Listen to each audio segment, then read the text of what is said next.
안녕하세요. 핵보상TV의 박지현 손해사정사입니다. 그 첫 번째 시간으로 이경호 손해사정사님이 이 고지 의무 관련해서 정말 중요한 얘기를 해주셨는데요. 두 번째는 암 진단비 이 관련 담보에 대해서 어떤 암 종양의 성질이라든지 분쟁 사유라든지 이런 거에 대해서 간략하게 설명드리도록 하겠습니다. 이전 시간과 같이 여기 앞에 저희 손해사정사를 이후에 이제 좀 직업으로 삼고자 하시는 분들 두 분이 준비를 하고 계시는데, 뭐 실무적인 얘기와 함께 형태학적 분류라든지 이런 거 많이 들어보셨잖아요. 그래서 거기에 대해서 좀 내용 전달 드리겠습니다. 보험 담보에 암 진단비는 다들 대부분 가입을 하시는데, 암 진단비 지급 사유가 어떤 걸까요? 일단 암에 진단이 되었을 때 암으로, 그죠? 암으로 진단이 되었을 때 지급이 돼야 되는 거죠. 일반암 진단비가 있고 뭐 유사암 진단비가 있는데, 일반적으로 그 악성도에 따라서 전액이 지급되는 일반암 진단비가 지급이 될 수 있고, 그리고 암 전 단계라면 뭐 유사암 진단비로 일반암 진단비의 뭐 20에서 30% 지급이 될 수가 있죠. 그러면 그거를 어떻게 판단을 하냐? 그러니까 일반암으로 전액을 지급을 할 건지 뭐 일부분만 지급을 할 건지를 어떻게 판단을 하냐? 그거는 기본적으로 여러분들이 이제 뭐 예를 들어서 치료를 해주신 의사 선생님께서 발행하는 그 진단서의 진단 코드를 기준으로 보험회사는 기본적으로 심사를 합니다. 그 일반암 진단비 전액이 지급되는 거는 보통 C코드로 진단을 받았을 때 전액이 지급이 되죠.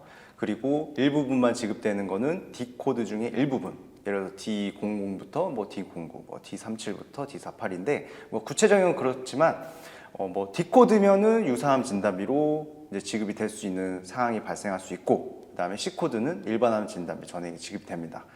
그러면 이렇게 그냥 진단서의 코드대로 보험회사가 처리를 하면 되는데 왜 분쟁이 발생하는지 전체적인 두 가지 측면에서 말씀을 드릴게요. 의사 선생님은 치료를 목적으로 하시는 분일까요? 아니면은 보험금 지급에 뭐 도움을 주시는 분일까요? 치료. 그렇죠.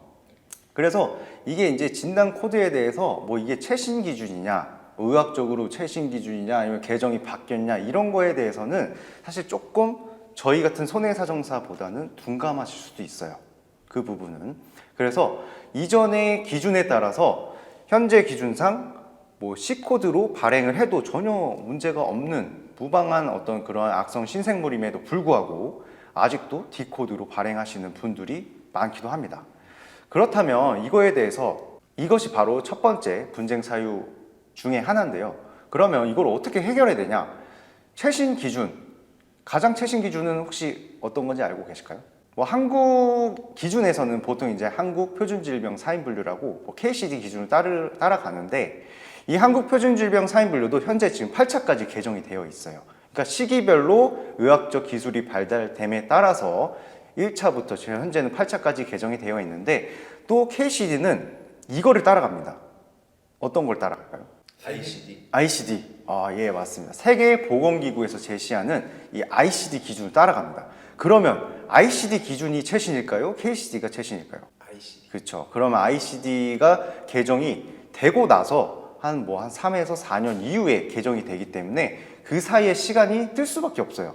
그러면 최신 기준인 ICD 기준에서는 현재 C코드로 발행을 해야 된다라고 제시를 하고 있는데, KCD는 이전 과거의 어떤 기준을 따르기 때문에 여기에 따른 진단 코드의 차이가 발생할 수밖에 없습니다. 그렇기 때문에 현재 기준에 대한 어떠한 근거 자료를 가지고 주치의 선생님을 만나 뵈서 코드 변경을 좀 간곡히 요청을 드려야 되는 과정을 따라올 수밖에 없고요. 두 번째 분쟁 사유.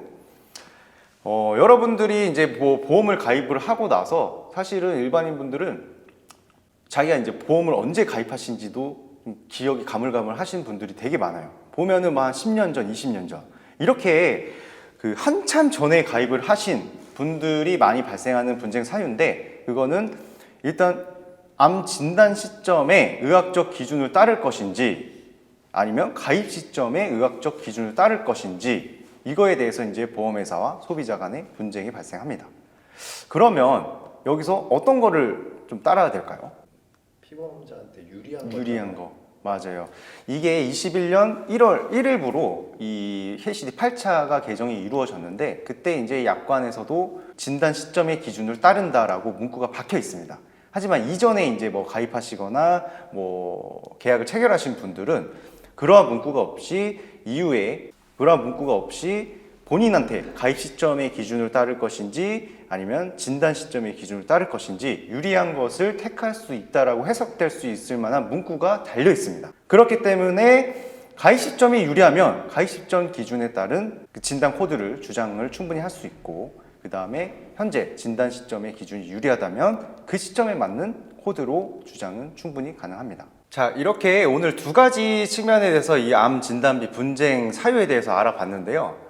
여기서 암 진단비에서 제일 중요한 건 사실은 조직 병리 검사 결과지입니다. 말씀드렸다시피 뭐 진단서상 코드가 사실은 중요하긴 하지만 그거를 판단하는 그 기본 근거는 조직 병리 검사 결과지인데 만약에 이 영상을 보시는 분들 중에 암 진단비에 있어 가지고 내가 정확하게 지급을 처리를 받았는지 뭐 이전에 처리 받으셨어도 충분히 다시 검토가 가능하시니 언제든지 저희 쪽으로 뭐 조직병리 검사 결과지 그리고 진단서 이 두 가지만 발송해 주시면 충분한 검토로 정당 보상 받으셨는지 다시 한번 확인해 드리겠습니다. 이상 핵보상TV의 손해사정사 박지연이었습니다.